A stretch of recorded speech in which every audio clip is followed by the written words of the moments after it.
को देश का पहला प्रधानमंत्री दिया, राष्ट्रपति दिया, पहली लोकसभा स्पीकर दी, देश को महिला नेतृत्व दिया हमारी पार्टी ने।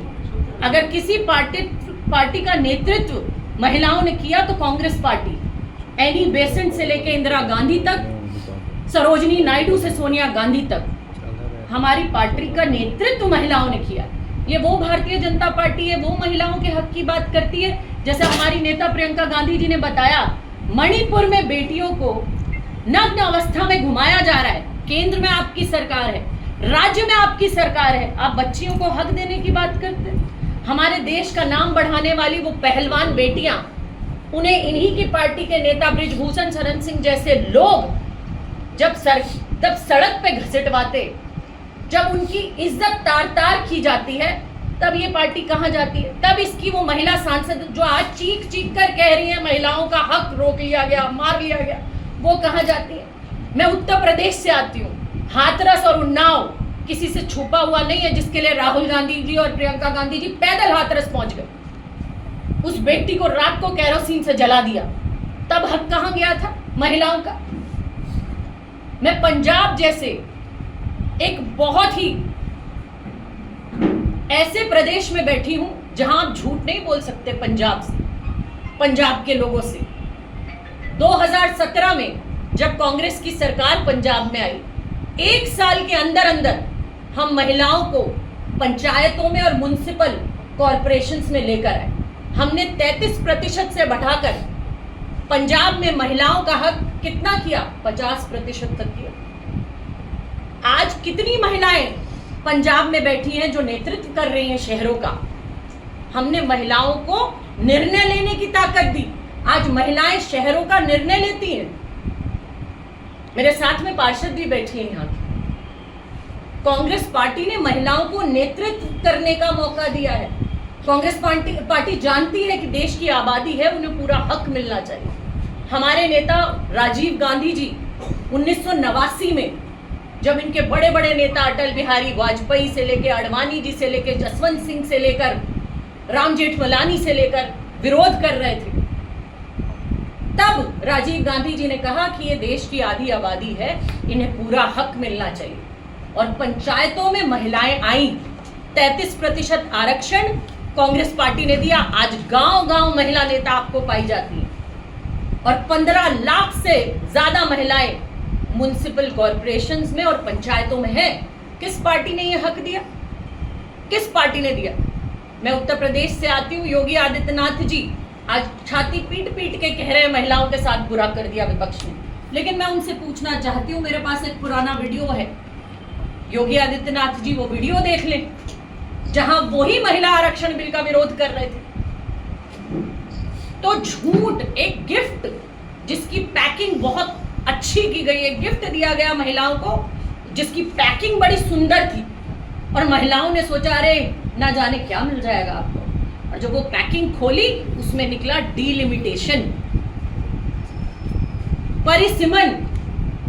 परिसीमन के नाम पर आप महिलाओं को छल रहे हैं। आपने देश के संघीय ढांचे को बर्बाद करने के लिए, सत्ता पर काबिज रहने के लिए, ताकि आप अपने हिसाब से देश की सीटों को तोड़े मरोड़े, जैसा आपने जम्मू कश्मीर में किया और असम में किया। किसी सीट की वोटर 22 लाख, 25 लाख और किसी के 9 लाख, 12 लाख, किसी में 5-6 विधानसभाएं और किसी में 15-15। ये आपने जम्मू कश्मीर और असम के लिए किया, और यही आप देश में अब महिलाओं के नाम पर खेल खेल रहे हैं। आप देश के संघीय ढांचे को बिगाड़कर अब नॉर्थ और साउथ का डिवाइड क्रिएट करना चाहते हैं, लोगों के हकों को मारना चाहते हैं। लेकिन कांग्रेस पार्टी ये आपको करने नहीं देगी। हमारी नेता प्रियंका गांधी जी ने प्रेस कॉन्फ्रेंस की परसों और कहा कि आप इतना महिला हक की बात करते हैं तो आप 543 सीट में से आज ही 33% सीटें महिलाओं को दे दीजिए, बिना किसी शर्त दे दीजिए। जो आपको संशोधन करने हैं वो संशोधन कर लीजिए, और तुरंत आने वाले मॉनसून सत्र में आप इस बिल को ले आइए और हम तुरंत साथ खड़े हैं, तैयार है। पहले 543 में से 33% सीटें जो करीब 180 बैठती हैं वो सीटें महिलाओं को दे दीजिए। कांग्रेस पार्टी हक में साथ खड़ी है। हमारे नेता राहुल गांधी जी ने कहा महिलाओं के लिए मणिपुर में भी अगर कोई सबसे पहले नेता पहुंचा उन बच्चियों के साथ उनके हक की बात करने के लिए, तो बड़े गर्व से कहती हूं मेरे नेता राहुल गांधी जी पहुंचे और राहुल गांधी जी ने वहां खड़े होकर कहा कि बेटियों के साथ मैं ये होने नहीं दूंगा। जो नेता कन्याकुमारी से कश्मीर तक पैदल चलता है इस देश के किसान के लिए, महिलाओं के लिए, गरीब के लिए, हर किसी के, आम आदमी के हक के लिए, वो नेता आज भी महिलाओं के लिए खड़ा होकर कह रहे हैं कि 543 में से 33% तुरंत दे दीजिए। आप स्टेटमेंट्स निकालिए 2023 की और आज की भी। मैं आप सबके माध्यम से पंजाब की मेरी बहनों को बता देना चाहती हूं कि पंजाब को भी अगर महिला नेतृत्व और महिला मुख्यमंत्री किसी पार्टी ने दिया तो कांग्रेस पार्टी ने दिया, श्रीमती राजेंद्र कौर भट्टल के रूप में। आप नकार नहीं सकते। और ये ताकत अगर आज भी किसी पार्टी में है तो वो कांग्रेस पार्टी में है। हमारे सत्य को प्रमाण की जरूरत नहीं होती। मैंने पंजाब का आपको बताया, मैंने पूरे देश का आपको बताया और मैं आज भी कह रही हूं। प्रियंका गांधी जी का संसद का भाषण सुनिए, प्रियंका गांधी जी की प्रेस कॉन्फ्रेंस सुनिए, हर जगह एक ही बात प्रियंका जी ने बोली और उन्होंने कहा है कि आप आज दे, अभी दे, इस सेकंड दे, कांग्रेस पार्टी आपके साथ खड़ी। ये वो नेता है प्रियंका गांधी जी। जब उत्तर प्रदेश की प्रभारी रही तो 40% महिलाएं विधानसभा में लड़ी थी। 40% टिकट महिलाओं को प्रियंका गांधी जी ने दिए थे और लड़की हूं, लड़ सकती हूं जैसा नारा प्रियंका गांधी जी ने दिया था। और वो हर जगह महिलाओं के हक के लिए खड़ी हूं और आज भी आवाज उठाती। पार्टी लाइन से आगे उठकर भी अगर महिलाओं के हक की बात आती है तो प्रियंका गांधी जी इस बात को करती है। तो जो बहुत खूबसूरत एक पैकिंग करी है भारतीय जनता पार्टी ने पंजाब की और पूरे देश की महिलाओं को मूर्ख बनाने के लिए, वो मूर्ख अब हम इस देश की महिलाओं को नहीं बनाने देंगे। हम आज खड़े हैं, अभी खड़े हैं, इसी सेकंड खड़े हैं, आपके साथ खड़े हैं। हमारी बहनों को उनका 33% हक संसद में दे दो ताकि 29 में 33% 543 में से महिलाएं चुनाव लड़ पाए। उन्हें किसी सेंसस और डिलिमिटेशन से मत बांधो। आपने जानबूझकर ये कंडीशंस डाली। 2021 से 26 तक आप जनगणना नहीं करा पाए। आपने कहा था पिछले साल जब राहुल गांधी जी जाति जनगणना की मांग कर रहे थे, आपने कहा पिछले साल खुलकर सभी चैनलों पर वाहवाही करके लोगों ने दिखाया कि जाति जनगणना होगी, लेकिन 26 आ गया, कोई जाति जनगणना नहीं हुई। पहले कोरोना का बहाना, कोरोना के बाद 5-6 साल अब हो गए।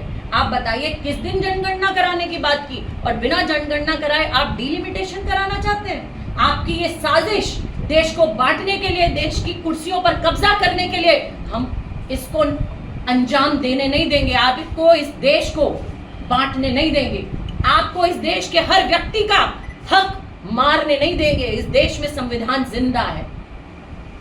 हम 33% आरक्षण की जब बात करते हैं, SC/ST की बात तो होती है, लेकिन हमारे नेता राहुल गांधी जी कहते हैं बैकवर्ड क्लास को, OBC को भी उसका हक दो, उन महिलाओं को भी उनका हक दो, सबको इस देश में उनका हक मिलना चाहिए। हमेशा हमने आवाज उठाई है ईमानदारी के साथ और हमने आपको प्रमाण दिखाए हैं। मैंने आपको नाम बताए हैं नेतृत्व का। और अगर ऐसा है तो आप सबके माध्यम से मैं प्रधानमंत्री जी से एक विनती करना चाहती हूँ। प्रधानमंत्री जी, आप तो कई बार, अनगिनत बार मुख्यमंत्री रह चुके, अब तो आप तीसरी बार प्रधानमंत्री हैं। आप इतना महिलाओं के लिए अगर आपके दिल में दर्द है तो आप अपनी कुर्सी से इस्तीफा दें और इस्तीफा देके भारतीय जनता पार्टी में आपने बड़े बड़े इतिहास स्थापित किए, एक और इतिहास बना दें कि अपनी कुर्सी से इस्तीफा देके भारतीय जनता पार्टी की एक महिला सांसद को देश का प्रधानमंत्री बना दे। हम समझ जाएंगे कि आपके दिल में कितनी महिलाओं के लिए भावनाएं हैं।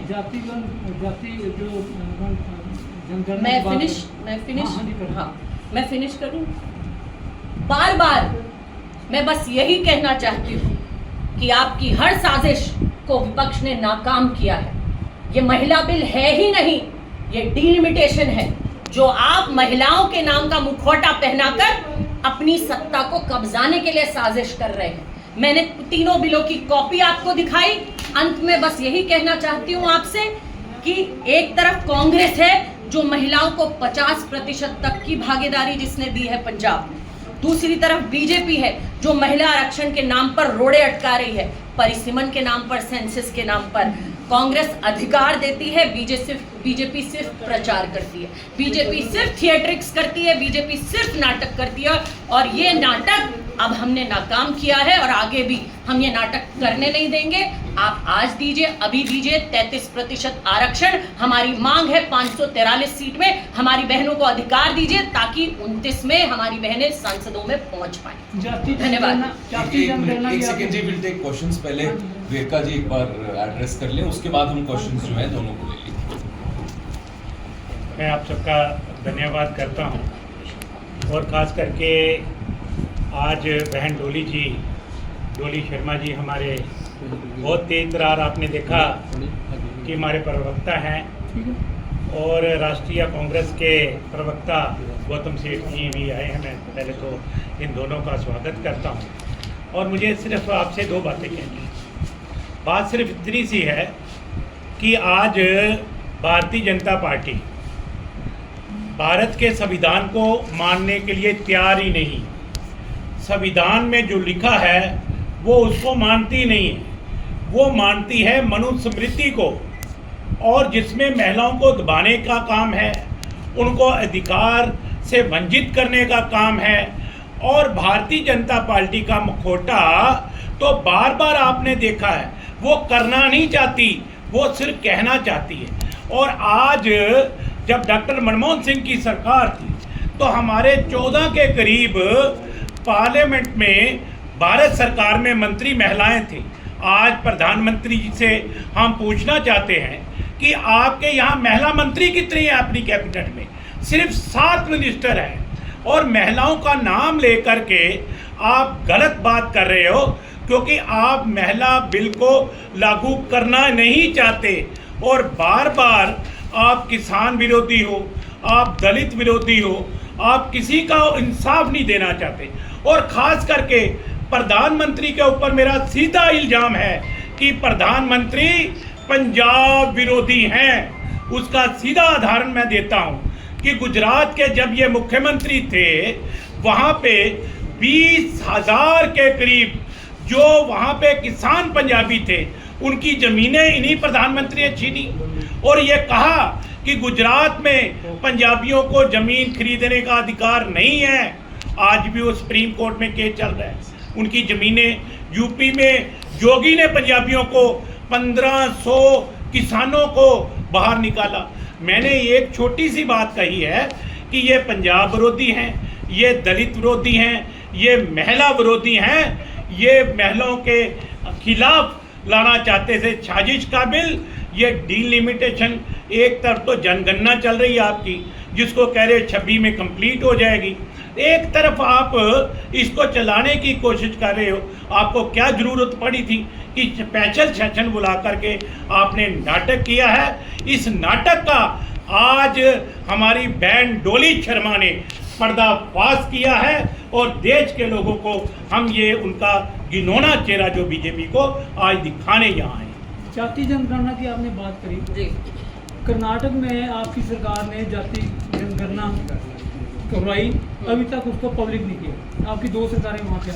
देखिए, तेलंगाना में भी हमने कराई, 4 महीने में ख़त्म कर दी। तो आज का जो ये मुद्दा है, ये एक बड़े प्रोस्पेक्ट में देश की महिलाओं को, सिर्फ कर्नाटक तेलंगाना में सीमित नहीं है, ये मुद्दा पूरे देश की महिलाओं को नेतृत्व देने का है, जो कि 543 में से हम चाहते हैं कि आप सबसे पहले 33% महिलाओं को उनका हक दे दीजिए। आप देश की महिलाओं को, और उन्हीं के हक को क्यों आप डिलिमिटेशन और सेंसस से बांधना चाहते हैं? अपने हक को तो नहीं बांट रहे हैं आप, महिलाओं के हक को क्यों बांट रहे हैं? तो पहले 33% महिलाओं को संसद में जाने का हक दे दीजिए, जो 29 में लागू हो जाए। बाकी प्रदेशों में ये चीज़ें होती रहेंगी, लेकिन सबसे पहले यहाँ से शुरुआत करें। मैडम, पूरे देश भर में उक्रोश रैलियां की जा रही हैं, उनका कहना है कि महिलाओं में काफी उक्रोश है, इसके बारे में क्या कहें? महिलाओं में कोई आक्रोश नहीं है। मैं अभी एक बड़े चैनल के शो में बैठी हुई थी, कम से कम 400 से 500 वहाँ महिलाएं थी जो मुझे सुन रही थी। उन बच्चियों ने समर्थन किया कि हमारे नाम पर नाटक कर रहे हैं। अगर नाटक नहीं है तो सेंसस और डिलिमिटेशन हमारे नाम पर हमारे हक पे क्यों कर रहे हैं? कांग्रेस पार्टी तो कह रही है ना कि 543 सीटों में से 33% आज अभी इसी सेकंड दे दो, बिना शर्त दे दो, हम साथ खड़े हैं। 850 की बात बाद में करना, पहले 543 में तो आप दे नहीं पा रहे, 850 में दोगे। आपने मणिपुर की बात करी कि मणिपुर एक मिनट मणिपुर में खट्टर कह रहे हैं कि जो बिल आना था उस बिल पर कांग्रेस ने इसलिए नाराजगी जताई और साथ दे दिया क्योंकि उनको लगता था कि अगर ये बिल पास हो जाता तो बीजेपी और नरेंद्र मोदी की वाह होती।